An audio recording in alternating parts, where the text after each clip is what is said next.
வணக்கம். வேந்தரின் இளங்கதிர் முற்பகல் செய்திகளுக்காக பிரீதா. முதலில் தலைப்புச் செய்திகள். நாடாளுமன்ற வளாகத்தில் எதிர்க்கட்சித் தலைவர்கள் ஆலோசனை, பிரதமர் மன்னிப்பு கேட்க வலியுறுத்தல். தீவிரவாத இயக்கத்தை சேர்ந்த 4 பேர் கைது, பெங்களூரு கொண்டு செல்லப்படுகின்றனர்.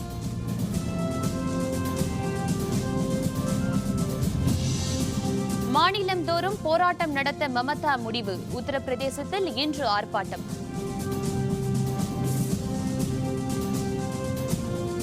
ஜம்மு காஷ்மீர் மாநிலத்தில் தீவிரவாதிகள் தாக்குதல், 2 ராணுவ வீரர்கள், தீவிரவாதிகள் 2 பலி.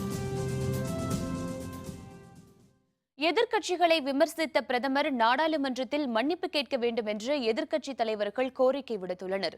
ரூபாய் நோட்டுகள் மதிப்பிழந்தவையாக அறிவிக்கப்பட்ட நிலையில் காங்கிரஸ் உள்ளிட்ட எதிர்க்கட்சி எம்பிக்களின் கடும் அமளியால் நாடாளுமன்ற நடவடிக்கைகள் முடக்கப்பட்டுள்ளன. பிரதமர் அவைக்கு வந்து விளக்கம் அளிக்க வேண்டும் என்று கோரி எதிர்க்கட்சி எம்பிக்கள் கோரிக்கை விடுத்துள்ளனர். இந்த நிலையில் தில்லி நாடாளுமன்ற வளாகத்தில் கூடிய எதிர்க்கட்சித் தலைவர்கள் நாடாளுமன்ற நடவடிக்கைகள் பற்றி ஆலோசித்தனர். எதிர்க்கட்சிகளை தவறாக விமர்சித்த பிரதமர் நரேந்திர மோடி மன்னிப்பு கேட்க வேண்டும் என அப்போது வலியுறுத்தப்பட்டது.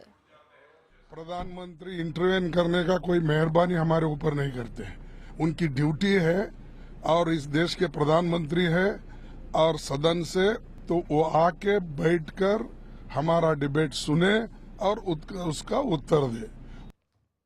தில்லியில் பாரதிய ஜனதா எம்பிக்களோடு பிரதமர் நரேந்திர மோடி ரூபாய் நோட்டு பிரச்சினையால் நாடாளுமன்றம் முடக்கப்பட்டுள்ளது பற்றி ஆலோசனை நடத்தினார். இந்த நிலையில் தில்லியில் நடைபெற்ற பாரதிய ஜனதா எம்பிக்கள் ஆலோசனை கூட்டத்தில் பிரதமர் நரேந்திர மோடி பங்கேற்றார். கூட்டத்தில் பாரதிய ஜனதா தேசிய தலைவர் அமித்ஷா, மூத்த தலைவர் LK அத்வானி உள்ளிட்டோர் கலந்து கொண்டனர். மதுரையில் தீவிரவாத செயல்களில் ஈடுபட்டதாக 3 பேரை காவல்துறையினர் கைது செய்துள்ள நிலையில் சென்னை திருவான்மையூரிலும் ஒருவர் கைது செய்யப்பட்டுள்ளார்.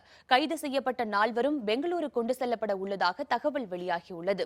மதுரையில் அல்-காய்தா ஆதரவு இயக்கத்தை சேர்ந்த சிலர் பதுங்கி இருப்பதாக தேசிய புலனாய்வு மற்றும் காவல்துறையினருக்கு தகவல் கிடைத்தது.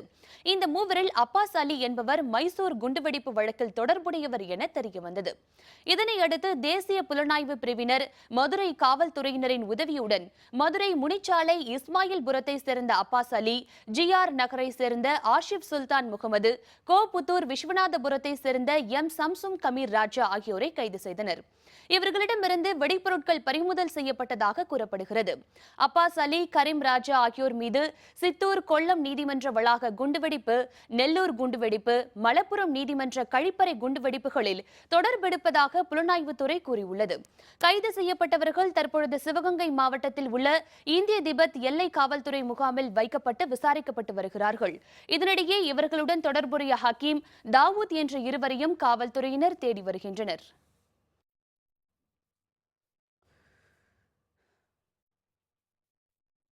மதுரையில் கைது செய்யப்பட்ட 3 பேரிடம் தேசிய புலனாய்வுத்துறை விசாரணை நடத்தியதில் அவர்கள் பிரதமர் நரேந்திர மோடி உள்பட நாட்டின் மிக முக்கியமான 22 பேரை கொல்ல திட்டமிட்டிருந்ததாக கூறப்படுகிறது.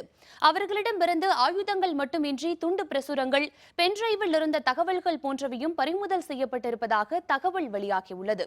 இதனிடையே மதுரையில் கைது செய்யப்பட்ட 3வரை தொடர்ந்து சென்னை திருவான்மையூரில் தனியார் IT நிறுவனம் ஒன்றில் பணிபுரிந்து வரும் தாவூத் சுலைமான் என்பவரையும் தேசிய புலனாய்வுத்துறை நேற்று கைது செய்தது. சுலைமான் மதுரை கரீம்சா பள்ளிவாசலை சேர்ந்தவர் என்பது குறிப்பிடத்தக்கது.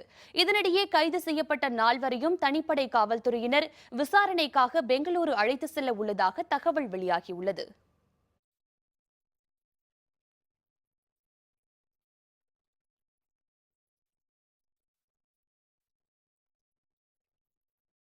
மமதா பானர்ஜி உயிருடன் இருப்பாரோ இல்லையோ, அடுத்த முறையும் நரேந்திர மோடி பிரதமர் ஆவார் என பாரதிய ஜனதாவின் மூத்த தலைவர் கூறியுள்ளார். மேற்குவங்க முதல்வர் மமதா பானர்ஜி கொல்கத்தாவில் நடந்த பேரணியில் இந்திய அரசியலில் இருந்தே மோடியை விரட்டி அடிப்பேன் என கூறியிருந்தார்.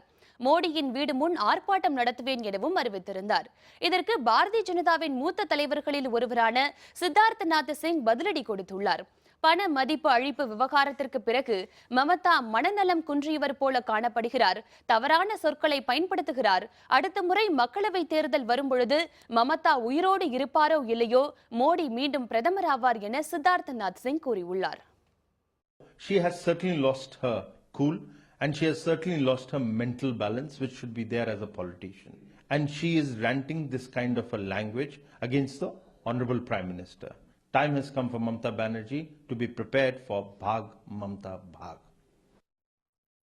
இதனிடையே மமதா பானர்ஜி நேற்று கொல்கத்தாவில் இருந்து உத்தரப்பிரதேச தலைநகரமான லக்னோ வந்தார். அம்பாவ்சி விமான நிலையத்தில் அவரை உத்தரப்பிரதேச முதல்வர் அகிலேஷ் யாதவ் வரவேற்றார். லக்னோவில் இன்று மத்திய அரசின் பண மதிப்பு அழிப்பு திட்ட நடைமுறைக்கு கண்டனம் தெரிவித்து நடைபெற உள்ள 4 மணி நேர ஆர்ப்பாட்டத்தில் மமதா பங்கேற்க இருக்கிறார். அவருடன் தானும் பங்கேற்ப இருப்பதாக முதல்வர் அகிலேஷ் யாதவ் தெரிவித்துள்ளார். லக்னோவை தொடர்ந்து பாட்னா, அதைத் தொடர்ந்து பஞ்சாப் மற்றும் குஜராத் மாநில ஆர்ப்பாட்டங்களிலும் மமதா பானர்ஜி பங்கேற்க இருக்கிறார். मैं बहुत ही आभारी हूँ। यूपी देश में यूपी इतना एक धरती है जो धरती हमारा देश में बहुत सारे प्राइम मिनिस्टर बनाया। तो कल हमारा मीटिंग में है, हम सबको रिक्वेस्ट करना चाहेंगे कि आप लोग आइए और इसको खिलाफ में लड़ाई करिए. வங்கிகளில் பணம் எடுப்பதற்கான விதிமுறைகள் தளர்த்தப்படுவதாக ரிசர்வ் வங்கி அறிவித்துள்ளது. கருப்பு பண புழக்கத்தை கட்டுப்படுத்த 1000 ரூபாய், 500 ரூபாய் பணத்தாள்கள் செல்லாது என மத்திய அரசு அறிவித்தது. அதைத் தொடர்ந்து வங்கிகளில் பணம் மாற்றவும், ஏடிஎம்களில் பணம் எடுக்கவும் புது கட்டுப்பாடுகள் விதிக்கப்பட்டன. இதனால் வங்கிகளில் பணத்தை டெபாசிட் செய்ய வருபவர்கள் தயங்கும் சூழல் உருவானது. இந்நிலையில் வங்கிகளில் முறையான பணம் செலுத்தியவர்கள் பணம் எடுப்பதற்கான விதிமுறைகளை தளர்த்த ரிசர்வ் வங்கி தற்பொழுது திட்டமிட்டுள்ளது. இதன்படி தற்பொழுது வரையறுக்கப்பட்டுள்ள வாரத்துக்கு 24,000 ரூபாய் தான் எடுக்க முடியும் என்ற விதிமுறையை தளர்த்தி அதிக பணம் எடுக்கும் வாய்ப்பை தர ரிசர்வ் வங்கி முடிவு செய்துள்ளது. அப்படி எடுக்கப்படும் தொகையை புதிய 2000 மற்றும் 500 ரூபாய் நோட்டாக அளிக்கவும் திட்டமிடப்பட்டுள்ளது. தனிநபர்கள், சிறு வணிகர்களை இன்னும் அதிக அளவில் வங்கிகளில் பணம் செலுத்துவதை ஊக்குவிக்கும் நோக்கத்துடன் இப்படி விதிமுறை தளர்த்த ரிசர்வ் வங்கி முடிவு செய்துள்ளது. ஜம்மு காஷ்மீர் மாநிலம் சம்பா பகுதியில் ராணுவ முகாம் மீது தீவிரவாதிகள் தாக்குதல் நடத்தினர். அதனையடுத்து தீவிரவாதிகளுக்கும் பாதுகாப்பு படையினருக்கும் இடையே நடைபெற்ற துப்பாக்கிச் சூட்டில் 2 தீவிரவாதிகள் பலியாகினர். ராணுவ வீரர்கள் 2 காயமடைந்தனர். சம்பா பகுதியில் ராணுவ முகாம் மீது தீவிரவாதிகள் நடத்திய துப்பாக்கிச் சூட்டில் 2 வீரர்கள் காயமடைந்தனர். அதனையடுத்து பாதுகாப்பு படையினர் தீவிரவாதிகள் மீது பதில் தாக்குதல் நடத்தி வருகின்றனர். இந்த தாக்குதல் சம்பவத்தில் 2 தீவிரவாதிகள் பலியாகினர். ராணுவ வீரர்கள் 2 காயமடைந்தனர். அப்பகுதியில் கடுமையான துப்பாக்கிச் சண்டை நடைபெற்று வருவதை அடுத்து பதற்றம் அதிகரித்துள்ளது. ஜம்மு காஷ்மீர் மாநிலம் நக்ரோட்டா பகுதியிலும் தீவிரவாதிகளுக்கும் எல்லை பாதுகாப்பு படையினருக்கும் இடையே கடுமையான துப்பாக்கிச் சண்டை நடைபெற்று வருகிறது. தீவிரவாதிகள் நடத்திய தாக்குதலில் 2 ராணுவ வீரர்கள் பலியாகினர். இந்த தாக்குதல் சம்பவத்தை அடுத்து அப்பகுதியில் பதற்றம் நீடிக்கிறது. சென்னை சேத்துப்பட்டு ரயில் நிலையத்தில் தண்டவாளத்தில் ஏற்பட்ட விரிசல் காரணமாக 2 மணி நேரம் ரயில் போக்குவரத்து தாமதமானதால் பயணிகள் பெரும் சிரமத்திற்கு ஆளாகினர். சென்னை சேத்துப்பட்டு ரயில் நிலையத்தில் தாம்பரத்திலிருந்து கடற்கரை செல்லும் வழித்தடத்தில் உள்ள தண்டவாளத்தில் 1 அடி அகலத்திற்கு விரிசல் ஏற்பட்டது கண்டுபிடிக்கப்பட்டது. இதுபற்றி அறிந்த ரயில்வே பணியாளர்கள் விரிசலை சரி செய்யும் பணியில் ஈடுபட்டனர். இதனால் 2 மணி நேரம் ரயில் சேவை பாதிக்கப்பட்டது. எனினும் உரிய நேரத்தில் தண்டவாள விரிசல் கண்டுபிடிக்கப்பட்டதால் பெரும் சேதம் தவிர்க்கப்பட்டதாக ரயில்வே நிர்வாகம் தெரிவித்துள்ளது. இதனிடையே காலை 6 மணி முதல் 8 மணி வரை ரயில்கள் இயக்கப்படாததால் இதன் பின்னர் புறப்பட்ட ரயில்களில் கூட்டம் அதிகரித்து காணப்பட்டது. ரயில்கள் தாமதமாக புறப்பட்டதால் பள்ளி, கல்லூரி மாணவ மாணவிகள் மற்றும் அலுவலகம் செல்வோர் பெரும் சிரமத்திற்கு ஆளாகினர். ட்ராக் விரிசல்னு சொல்லிட்டு சொன்னாங்க. அதுக்கப்புறம் ஒரு வண்டி கூட அந்த பக்கம் பீச்சுக்கும் போகல, தாம்பரத்துக்கும் போகல. நான் மீனம்பாக்கம் போனோம். கூட்டம் அலமோது எந்த பக்கம் போகணும் ஒன்றும் புரியாது. அந்த ட்ராக் அந்த மின்சார ரயில் தான் நம்பி இருக்காங்க. அதுவும் இல்லாமல் தாம்பரத்துக்கு போகிறவங்க எவ்வளோ பேர் இந்த பக்கத்துக்கு இருக்காங்க. பீச்சுக்கு இந்த பக்கம் ரூட்டில் போகிறவங்க எவ்வளோ பேர் இருக்காங்க. ட்ரெயின் ஆனால் எந்த பக்கமும் ட்ரெயின் போகல. 1 மணி நேரமாக ட்ரெயின் இல்லை. தண்டவாளத்தில் ட்ரெயின் விரிசல்னு சொல்லிட்டாங்க. வந்த ட்ரெயின் எல்லாமே ஃபுல்லாக ரஷ்ஷாகவே இருக்குது. ஜன்னல் வரைக்கும் தொங்கிட்டு போகிறாங்க. எங்களால் ஏற முடியல. ரொம்ப சிரமமாக இருக்குது. என்ன பண்ணுறதுன்னே தெரியல. கோவா தலைநகர் பனாஜியில் 47வது பன்னாட்டு திரைப்பட விழாவின் நிறைவு நாளில் கலைஞர்களுக்கு விருதுகள் வழங்கி கௌரவிக்கப்பட்டன. பனாஜியில் 47வது பன்னாட்டு திரைப்பட விழாவினை தகவல் தொழில்நுட்பத்துறை, இந்திய திரைப்பட நிறுவனம் மற்றும் கோவா அரசும் இணைந்து நடத்தியது. 9 நாட்கள் நடைபெற்ற இந்த திரைப்பட விழாவில் பல்வேறு நாட்டு திரைப்படங்கள் திரையிடப்பட்டன. இந்த திரைப்பட விழாவில் கொரியாவை சேர்ந்த திரைப்பட தயாரிப்பாளர் வான் டேக்கிற்கு வாழ்நாள் சாதனையாளர் விருது வழங்கி கௌரவிக்கப்பட்டது. மெல்லோ மட் திரைப்பட திரைப்படத்தில் நடித்த எலினா வாஸ்காவுக்கு சிறந்த நடிகைக்கான விருது வழங்கப்பட்டது. தூய்மை இந்தியா திட்டத்தினை மையக்கருவாக கொண்டு தயாரிக்கப்பட்ட குறும்படங்களுக்கு விருதும் வழங்கப்பட்டது. இந்த பன்னாட்டு திரைப்பட விழாவில் கோவா முதல்வர், மத்திய தகவல் தொழில்நுட்பத்துறை அமைச்சர் உள்ளிட்டோர் கலந்து கொண்டனர். There are those people who appreciate cinema, who can see the film over and over again. Those people who love to make cinema, or even a short video. I think there can be no better place than to come to this International Film Festival. தற்கொலை செய்த விவசாயிகள் குடும்பத்தினருக்கு இழப்பீடு, திருநாவுக்கரசர் கோரிக்கை. விவரம் விளம்பர இடைவேளைக்கு பிறகு.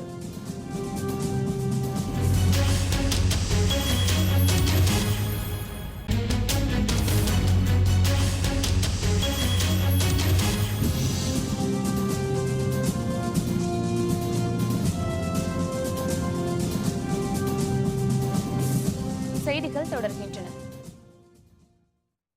தற்போதைய செய்தி. நாடாளுமன்ற இரு அவைகளிலும் எதிர்க்கட்சிகள் பற்றி தெரிவித்த கருத்துக்கு பிரதமர் மன்னிப்பு கேட்க வேண்டும் என்று வலியுறுத்தி எம்பிக்கள் முழக்கமிட்டனர். இதனால் கூச்சல் குழப்பம் நிலவியதை அடுத்து இரு அவைகளும் ஒத்திவைக்கப்பட்டன. தற்போதைய செய்தி. நாடாளுமன்ற இரு அவைகளிலும் எதிர்க்கட்சிகள் பற்றி தெரிவித்த கருத்துக்கு பிரதமர் மன்னிப்பு கேட்க வேண்டும் என்று வலியுறுத்தி எம்பிக்கள் முழக்கமிட்டனர். இதனால் கூச்சல் குழப்பம் நிலவியதை அடுத்து இரு அவைகளும் ஒத்திவைக்கப்பட்டன. வறட்சி காரணமாக தற்கொலை செய்து கொண்ட விவசாயிகளின் குடும்பத்தினருக்கு தலா 15 லட்சம் ரூபாய் இழப்பீடு வழங்க வேண்டும் என்று தமிழக காங்கிரஸ் தலைவர் திருநாவுக்கரசர் தெரிவித்துள்ளார். கோயம்புத்தூரில் நடைபெறும் காங்கிரஸ் கட்சி நிகழ்ச்சிகளில் கலந்து கொள்வதற்காக வந்த திருநாவுக்கரசர் செய்தியாளர்களுடன் பேசினார். முறையான ஏற்பாடுகள் இல்லாமல் அவசர கோலத்தில் 500 மற்றும் 1000 ரூபாய் தாள்கள் செல்லாது என்று மத்திய அரசு அறிவித்ததால் மக்கள் மிகுந்த சிரமத்திற்கு உள்ளாகி இருப்பதாக அப்போது அவர் தெரிவித்தார். ஜனநாயகத்திற்கு மதிப்பளித்து நாடாளுமன்றத்திற்கு வந்து பிரதமர் மோடி இது பற்றி விளக்கம் அளிக்க வேண்டும் எனவும் அவர் மேலும் தெரிவித்தார். பயிர்கள் கருகுவதை பார்த்து தற்கொலை செய்து கொண்ட விவசாயிகளின் குடும்பத்தினருக்கு தமிழக அரசு எந்த இழப்பீடும் வழங்கவில்லை எனவும் அவர் மேலும் தெரிவித்தார். கடன் வாங்கி விவசாயம் செய்த விவசாயிகள் தங்களுடைய பயிர் கருகி போவதை பார்த்து தங்களை கருகிக் கொள்கிறார்கள். பல பேர் தற்கொலை செய்து கொள்கிறார்கள். இந்த எண்ணிக்கை நீண்டு கொண்டே போகிறது. இதுவரை தமிழ்நாடு அரசாங்கம் இறந்த ஒரு விவசாயிக்கு கூட எந்த விதமான நிவாரண தொகையும் வழங்கவில்லை. என்னை பொறுத்தவரை இறந்தவர்களுடைய குடும்பத்திற்கு சுமார் குறைந்தபட்சம் 15 லட்சம் ரூபாய் தமிழ்நாடு அரசாங்கம் வழங்க வேண்டும் என்று கேட்டுக்கொள்கிறேன். இந்தியா இங்கிலாந்து அணிகள் மோதும் 5வது டெஸ்ட் கிரிக்கெட் போட்டி சென்னை சேப்பாக்கம் எம்.ஏ. சிதம்பரம் திடலில் வரும் 16ஆம் தேதி தொடங்கி 20ஆம் தேதி வரை நடைபெறுகிறது. இதற்கான டிக்கெட் விற்பனை இன்று தொடங்கியது. இது பற்றிய விரிவான தகவல்களை தருகிறார் நமது செய்தியாளர் விக்னேஷ். இந்தியா இங்கிலாந்து அணிகள் மோதும் 5வது கிரிக்கெட் டெஸ்ட் போட்டி சென்னையில் நடைபெற உள்ளது. இதற்கான டிக்கெட் விற்பனை இன்று காலை முதல் தொடங்கியுள்ளது. ரசிகர்கள் நீண்ட வரிசையில் காத்திருந்து அந்த டிக்கெட்டினை பெற்றுச் செல்கின்றனர். மொத்தம் 4 பிரிவுகளாக டிக்கெட் விற்பனை வழங்கப்பட்டு வருகிறது. 300, 500 மற்றும் 3000 மற்றும் 4000 ரூபாய்களில் டிக்கெட் விற்பனை நடைபெற்று வருகின்றன. அதாவது கடந்த 3 வருடங்களுக்கு முன்பு இந்தியா ஆஸ்திரேலியா அணிகள் மோதிய டெஸ்ட் போட்டி நடைபெற்றது. 3 ஆண்டுகளுக்கு பிறகு தற்போதுதான் சென்னையில் இந்த போட்டி நடைபெற இருப்பதால் ரசிகர்கள் மத்தியில் மிகுந்த எதிர்பார்ப்பை ஏற்படுத்தி இருக்கிறது என்பதை சொல்லலாம். இந்த 5th டெஸ்ட் மேட்சுக்காக இங்க டிக்கெட் எடுக்கிறோம் எல்லாம் காலை 4:30 மணிலேருந்து. ஸோ மேட்ச் வேற செம்மையா போயிட்டு இருக்கு. 3வது டெஸ்ட் வேற நல்லா நடக்குது. இங்க நாங்க மெயினா விராட் கோலி, அஸ்வின், முரளி விஜய். ஏன்னா அஸ்வின், முரளி விஜய் சென்னை பசங்க இங்க எல்லாம். ஸோ அவங்களோட ஆட்டத்தை தான் மெயினாக நம்ம ஊரில், அதனால் மெயினாக அதுக்கு தான் பார்க்குறோம். டிக்கெட் கிடச்சிருக்கு. அதுவும் காலை 4:30 மணிலேருந்து ஃபஸ்ட்டு டிக்கெட் வேறு நாங்கள் தான் அங்கே. ஸோ ரொம்ப எக்ஸைட்மெண்ட்டாக இருக்குது. இந்தியா vs இங்கிலாந்து 5th டெஸ்ட்க்கு மேட்ச் டிக்கெட் வாங்க வந்தோம். Last time India Australia match போனோம். ரொம்ப எக்ஸைட்மெண்ட்டாக இருந்தது. அதில் சச்சின் அவங்க பிளேயர்ஸ் லாஸ்ட் டைம் பார்த்தோம். இந்த டைம் நியூ யங்ஸ்டர்ஸ் டீம் வந்திருக்கு. ஸோ அதனால இவங்களை பார்க்க ஆவலாக இருக்கும். சென்னை சென்னைக்கு முரளி விஜய் ஹோம் கிரவுண்ட்னால so we are excited to see them. Tickets 300, 500, 4000 and 3000 rates இருக்கு. நான் மார்னிங் 4 o'clock வந்தோம். 3 hours கியூ நிற்கிறோம். பட் கரெக்ட் டைம் 8:30 கொடுத்துட்டாங்க. ஸோ அதனால ப்ராப்ளம் இல்லை. ரசிகர்களின் வசதிக்காக டெபிட் மற்றும் கிரெடிட் கார்டு மூலமாகவும் டிக்கெட் பெறக்கூடிய வசதிகள் செய்யப்பட்டிருக்கிறது. ஏராளமான சிறப்பு கவுண்டர்களும் ஏற்படுத்தப்பட்டிருக்கிறது. இந்த கிரிக்கெட் திருவிழாவை முன்னிட்டு தற்போது சென்னை சேப்பாக்கம் எம்.ஏ.எம். சிதம்பரம் மைதானத்தில் ரசிகர்களின் வருகையால் களை கட்டி காணப்படுகிறது. வேந்தர் செய்திகளுக்காக சேப்பாக்கத்தில் இருந்து ஒளிப்பதிவு சிவாவுடன் எஸ். விக்னேஷ். தற்போதைய செய்தி. கொலம்பியாவில் கால்பந்து வீரர்கள் சென்ற விமானம் விழுந்து நொறுங்கியது. பிரேசில் நாட்டை சேர்ந்த கால்பந்து வீரர்கள் அந்த விமானத்தில் சென்றதாக தெரிகிறது. தற்போதைய செய்தி. கொலம்பியாவில் கால்பந்து வீரர்கள் சென்ற விமானம் விழுந்து நொறுங்கியது. பிரேசில் நாட்டை சேர்ந்த கால்பந்து வீரர்கள் அந்த விமானத்தில் சென்றதாக தெரிகிறது. வடகிழக்கு பருவமழை பொய்த்து போனதால் கருகிய பயிர்களுக்கு உரிய இழப்பீடு வழங்க வேண்டும் என அரியலூர் விவசாயிகள் கோரிக்கை விடுத்துள்ளனர். மேட்டூர் அணையில் போதிய நீர் இருப்பு இல்லாததால் அரியலூர் மாவட்டத்தில் சற்று தாமதமாக நடவு செய்யப்பட்ட மக்காச்சோளம், கம்பு மற்றும் பருத்தி ஆகிய பயிர்கள் கருகி வருகின்றன. இந்நிலையில் வறட்சி பாதிப்பு குறித்து ஆய்வு செய்ய வந்த முதன்மை செயலர் பனீந்திர ரெட்டியிடம் தங்களின் விளைநிலத்தில் விளைச்சல் இல்லாத சோளம், கருகிய நெல் ஆகியவற்றை காண்பித்து விவசாயிகள் தங்களின் வேதனையை வெளிப்படுத்தினர். இழந்துவிட்ட தங்களின் வாழ்வாதாரத்தை மீட்டுத் தர வேண்டும், கருகிய பயிர்களுக்கு உரிய இழப்பீடு தொகையை உடனடியாக வழங்கிட வேண்டும் என தமிழக அரசிற்கு விவசாயிகள் கோரிக்கை வைத்துள்ளனர். வரக்கூடிய கோடை மாதங்களில் எந்த விதமான பிரச்சனையும் வராத அளவிற்கு ஏற்பாடுகள் செய்யப்பட்டுள்ளன. விவசாயம் பொறுத்த வரைக்கும் மழையை நம்பி இருக்கின்ற விவசாயிகள் பயிர் சேதம் சில இடங்களில் காணப்பட்டுள்ளது. அதற்கு ஆய்வு குறிப்பு மாநில அரசிடம் ஒப்படைக்கப்படும், தக்க நடவடிக்கை மேற்கொள்ளப்படும். பிரதமரின் மதிப்பிழந்தவையாக அறிவிக்கப்பட்ட ரூபாய் நோட்டுகளால் பொம்மை செய்யும் தொழில் அடியோடு முடங்கி போய் உள்ளது. கடலூர் மாவட்டம் வண்டிப்பாளையம் பல தலைமுறைகளாக பொம்மைகள் தயாரிப்பு தொழிலுக்கு பெயர் பெற்றது. இங்கு செய்யப்படும் பொம்மைகள் கேரளம், கர்நாடகம் மட்டுமின்றி வெளிநாடுகளுக்கும் ஏற்றுமதி செய்யப்படுகின்றன. இந்நிலையில் வரும் கிறிஸ்துமஸ் திருநாளை ஒட்டி தயார் செய்யப்பட்ட பாலன் குடில்களுக்கான பொம்மைகளை ரூபாய் நோட்டுகள் பிரச்சனையால் சிறு சிறு வியாபாரிகள் கூட வாங்க தயங்குவதாக பொம்மை தயாரிக்கும் கலைஞர்கள் வருந்துகின்றனர். ஊதியமின்றி தங்களின் அன்றாட தேவைகளை கூட முழுமை செய்ய முடியாததால் தாங்கள் தவிப்பதாக அவர்கள் கூறுகின்றனர். நம்ம இந்தியா எதிர்கொண்டு இருக்கிற பணமாற்றம், பணப்பரிமாற்றம் இது எங்களையும் ரொம்ப சிரமப்படுத்திடுது. பணம் பிரச்சனையால் கொஞ்சம் சரக்கு நிறுத்திட்டோம், வேலையை செய்யலை. இனிமேல் வேலை செய்யுது எங்கே அனுப்பி அவங்ககிட்ட பணத்தை நாங்கள் எப்படி வாங்குறது, போகிறது, இந்த 2000 எடுக்குது, 4000 எடுக்குது. அதனால் ரொம்ப கஷ்டமாக இருக்குது. பணம் பற்றாக்குறையில் பணம் மாற்ற முடியல. 500 நோட்டு, அப்போ 1000 நோட்டு மாற்ற முடியல. அதனால் எங்களுக்கு ரொம்ப கஷ்டமாக இருக்குது. இப்போ வெளியில் கொடுக்குற சரக்குக்கு காசு அவங்க அனுப்ப மாட்டாங்க, பழைய காசு தான் அனுப்புகிறாங்க. அதனால் எங்களுக்கும் எங்கள் ஓனர் எங்களுக்கும் இன்னும் சம்பளம் இது வரைக்கும் சம்பளம் போடலை. எங்களுக்கு ரொம்ப கஷ்டமாக இருக்குது. கோயம்புத்தூரில் நடைபெற்ற மாநில அளவிலான மாணவ மாணவிகளுக்கான தனித்திறன் போட்டிகளில் 100க்கும் அதிகமான பள்ளி மாணவ மாணவிகள் கலந்து கொண்டனர். தமிழகம் முழுவதும் உள்ள அரசு மற்றும் அரசு உதவி பெறும் பள்ளிகளில் பயிலும் மாணவ மாணவிகளின் தனித்திறனை மேம்படுத்தும் வகையில் பள்ளி கல்வித்துறை சார்பில் போட்டிகள் நடத்தப்படுகின்றன. இதன் ஒரு பகுதியாக கோயம்புத்தூரில் உள்ள 4 தனியார் கல்லூரிகளில் பல்வேறு வகை போட்டிகள் நடத்தப்பட்டன. நடனம், பாடல், கவிதை வாசித்தல் உள்ளிட்ட பல்வேறு போட்டிகளில் 32 மாவட்டங்களைச் சேர்ந்த 1350 மாணவ மாணவிகள் கலந்து கொண்டனர். நாதஸ்வரம் வாசித்தல், பறை இசைத்தல், தப்பாட்டம் மற்றும் பரதநாட்டியம் ஆகிய போட்டிகளிலும் மாணவ மாணவிகள் கலந்து கொண்டனர். இதுபோன்ற போட்டிகள் தங்களது தனித்திறமைகளை வளர்க்க உதவுவதாக மாணவ மாணவிகள் தெரிவித்துள்ளனர்.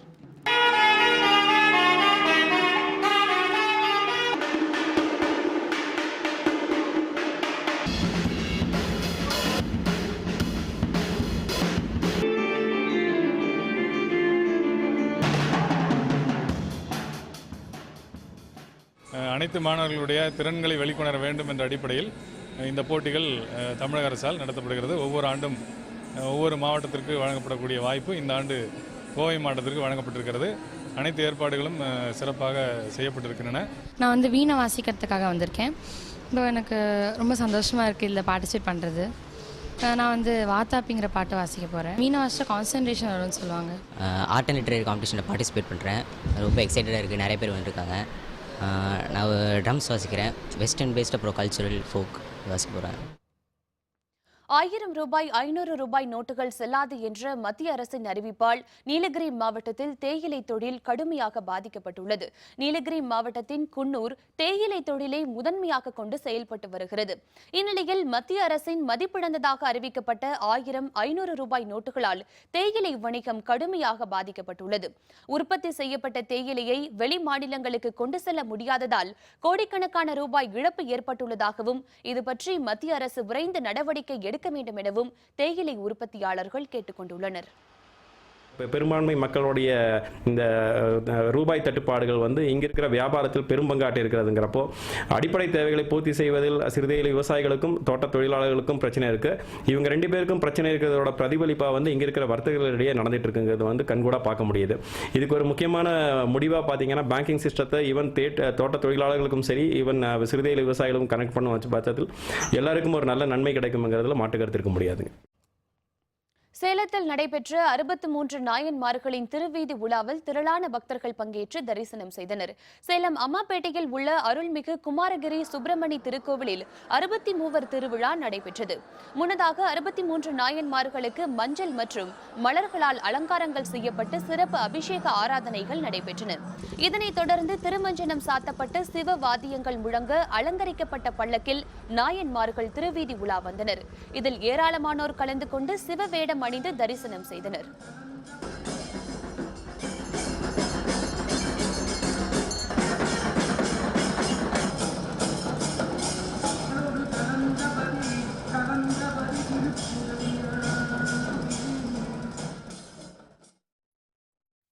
சிரியாவில் முன்னேறி செல்லும் ராணுவம், கிளர்ச்சியாளர்களுக்கு பின்னடைவு. விவரம் விளம்பர இடைவேளைக்கு பிறகு.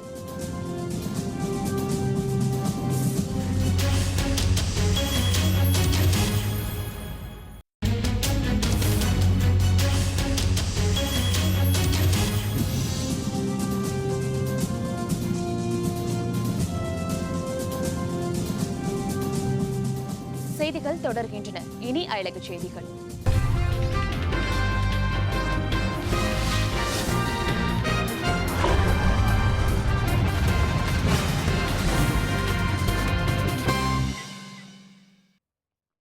சிரியாவில் அலப்போ மாகாணத்தில் உள்ள முக்கிய பகுதிகளை கிளர்ச்சியாளர்களிடமிருந்து அந்நாட்டு ராணுவம் மீட்டுள்ளது. சிரியாவில் அதிபர் பஷர் அல் ஆசாத்தின் அரசுக்கு எதிராக சண்டையிட்டு வரும் IS தீவிரவாதிகளும் கிளர்ச்சியாளர்களும் பல்வேறு முக்கிய பகுதிகளை கைப்பற்றினர். அவற்றை மீட்க அந்நாட்டு ராணுவம் தொடர்ந்து போராடி வருகிறது. இந்நிலையில் முக்கிய பகுதியான அலப்போ நகரை முற்றிலுமாக மீட்கும் முயற்சியில் ராணுவம் தீவிரமாக ஈடுபட்டுள்ளது. இந்நிலையில் கிளர்ச்சியாளர்களின் கட்டுப்பாட்டில் இருந்த அலப்போவின் கிழக்கே உள்ள அல் ஷஹூர் என்ற இடத்தை கடும் சண்டைக்கு பிறகு ராணுவத்தினர் மீட்டனர். இதன் அடையாளமாக சிரியா நாட்டு கொடியுடன் அவர்கள் வீதியில் வலம் வந்தனர்.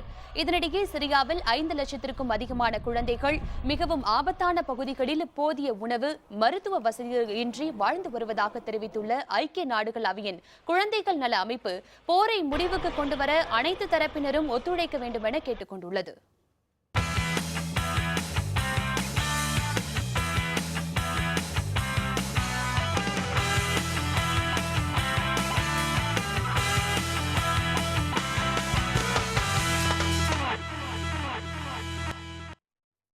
இந்தியாவுக்கு எதிரான 3வது டெஸ்ட் கிரிக்கெட் போட்டியின் 2வது இன்னிங்ஸில் இந்திய பந்து வீச்சாளர்களை எதிர்கொள்ள முடியாமல் இங்கிலாந்து அணி திணறி வருகிறது.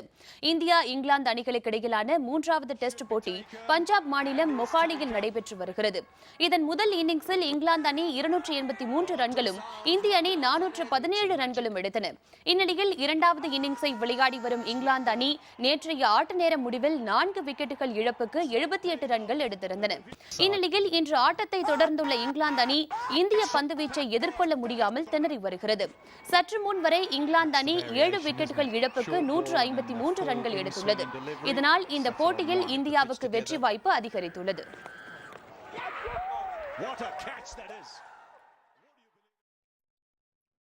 மீண்டும் தலைப்புச் செய்திகள்.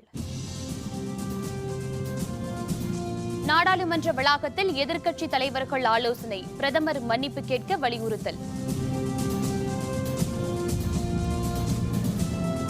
தீவிரவாத இயக்கத்தை சேர்ந்த 4 பேர் கைது, பெங்களூரு கொண்டு செல்லப்படுகின்றனர்.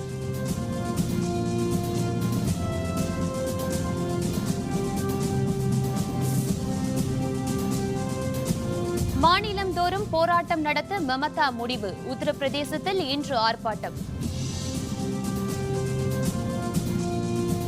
ஜம்மு காஷ்மீர் மாநிலத்தில் தீவிரவாதிகள் தாக்குதல், 2 ராணுவ வீரர்கள், தீவிரவாதிகள் 2 பலி. இத்துடன் வேந்தரின் இளங்கதிர் முற்பகல் செய்திகள் நிறைவடைந்தன. மீண்டும் பகல் 1:30 மணிக்கு வேந்தரின் உச்சிவேளை பகல் செய்திகளில் சந்திப்போம். வணக்கம்.